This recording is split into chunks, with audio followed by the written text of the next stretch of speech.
وقتی اسم ایتالیا میاد اولین چیزی که به ذهنت میرسه چیه؟ پیتزا، پاستا یا شاید هم روم باستان؟ اما باور کن ایتالیا خیلی بیشتر از این چیزاست. امروز قراره با هم سفری طولانی به قلب اروپا داشته باشیم، جایی که تاریخ، هنر، فرهنگ و زندگی مدرن دست به دست هم دادن و یک کشور رویایی ساختن. ایتالیا مثل یک چکمه بزرگ روی نقشه دیده میشه. دور تا دورش رو دریای مدیترانه گرفته و همین باعث شده آب و هوای خیلی دلنشینی داشته باشه. شمالش پر از کوههای آلپه، جایی که زمستونها پر از اسکی بازی میشه. جنوبش هم پر از آتشفشانهای فعال. نکته جالب اینه که دو کشور خیلی کوچیک هم داخل ایتالیا قرار دارن. واتیکان که کوچکترین کشور دنیاست و مرکز کلیسای کاتولیکه و سن مارینو که یکی از قدیمی ترین جمهوری های جهان. حالا با هم بریم عقب، خیلی عقب. ایتالیا خونه یکی از بزرگترین امپراتوری های تاریخ بوده، یعنی امپراتوری روم، شهری که روزی مرکز جهان صداش می زدن.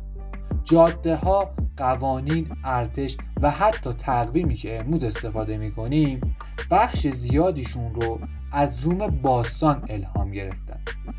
بعد از سقوط روم ایتالیا تبدیل شد به سرزمین شهر و دولت ها.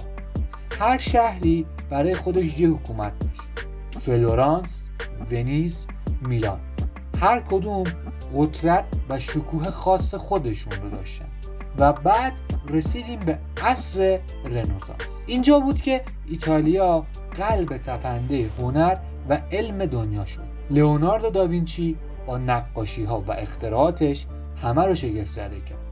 میکل آنژ سقف کلیساهای روم رو به شاهکار هنری تبدیل کرد و گالیله با تلسکوپش نگاه ما به آسمون رو عوض کرد. اگه یه روز به ایتالیا سفر کنی، چیزی که خیلی زود متوجه میشی گرمای مردمشه. ایتالیایی ها عاشق جمع شدن دور میز ناهار و شام هستن. خانواده براشون خیلی مقدسه و هیچ چیزی مهمتر از کنار هم بودنشون نیست. غذا هم بخش بزرگی از فرهنگشونه. بیش از 140 نوع پاستا توی این کشور وجود داره، از پیتزای ناپولی گرفته تا تیرامیسوی خوشمزه و اسپرسو اصیل ایتالیایی. ایتالیا فقط به غذاهاش معروف نیست، مد و فشن هم یکی از ستونهای فرهنگیشه. میلان پایتخت مد جهان هر سال میزبان بزرگترین فشن شوهای دنیاست. حالا برسیم به چیزایی که همه عاشقشن: سفر و دیدن جاهای دیدنی. قدم زدن تو خیابونهای روم یعنی سفر کردن به گذشته. ونیز شهر روی آب با کانال هایی که جای خیابون رو گرفتن. اینجا میتونی با قایق‌های معروف گوندولا دور شهر بگردی. فلورانس موزه ها و کلیساهایی که پر از شاهکارهای هنری، هر گوشش پر از نقاشی ها و مجسمه های افسانه‌ایه. میلان بهشت خرید و مد. کلیسای جامع میلان هم یکی از زیباترین کلیساهای جهانه. ناپل زادگاه پیتزا و البته نزدیکترین شهر به آتشفشان وزویوس. و فراموش نکنید جزیره های رویایی مثل سیسیل و سردینیا پر از سواحل زیبا و طبیعت نفسگیر. ایتالیا فقط تاریخ و فرهنگ نیست، یک اقتصاد بزرگ هم داره. ماشین های ایتالیایی مثل فراری، لامبورگینی و فیات شهرت جهانی داره.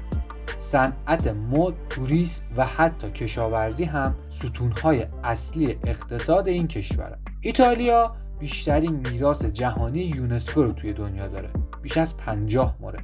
اولین دماسنج، پیانو و عینک در ایتالیا ساخته شدن.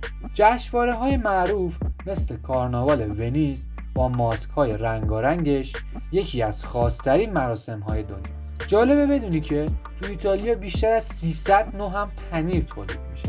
به طور کلی ایتالیا کشوری که گذشته باشکوهش هنوز توی هر خیابون و هر ساختمون نفس میکشه.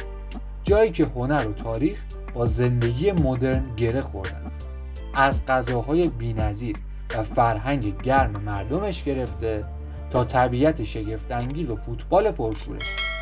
ایتالیا کشوری که اگه یک بار بهش سفر کنی دیگه هیچ وقت از یادت نمیره. امیدوارم که از تماشای این ویدیو لذت برده باشی. توی قسمت کامنت ها بگو که دوست داری کشور بعدی کدوم کشور باشه.